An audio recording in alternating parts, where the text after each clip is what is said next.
It's the second anniversary of the reversal of Roe v. Wade, a 5-decade-old decision that generally protected abortion as a fundamental right. News Channel 3's Tatum Larson has more with reaction from local leaders and activists.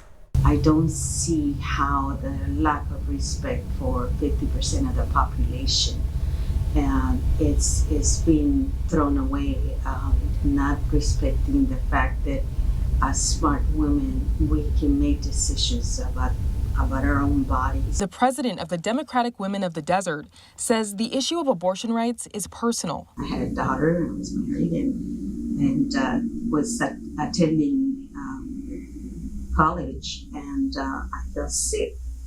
And having a IUD, which was, I thought it was safe, and it turned out that I had an infection. My doctor said, you need to have an abortion immediately. So with all the facts that I had an abortion the next morning. In the years after the Roe v. Wade reversal, thousands of abortion patients have traveled to clinics in states like California to receive care.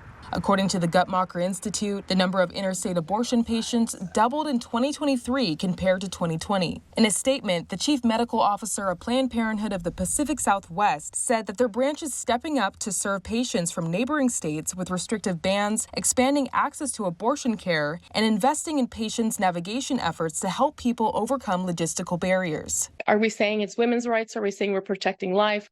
Who are we really protecting? Palm Desert Mayor Karina Quintanilla says that reproductive care is health care. We need to have a broader scope and understanding of what reproductive rights means. And it just means having the right to decide what happens within your own body. A sentiment shared by Deslan, who is taking the issue to the ballot box. We are in a state that it's more liberal. We have more rights, but I feel that on the states where women have absolutely no rights, we need to make sure that this election we take it as important, as personal. That was News Channel 3's Tatum Larson reporting. This month, the Supreme Court voted to keep abortion medication on the market. Opponents of this decision say they will continue to challenge it.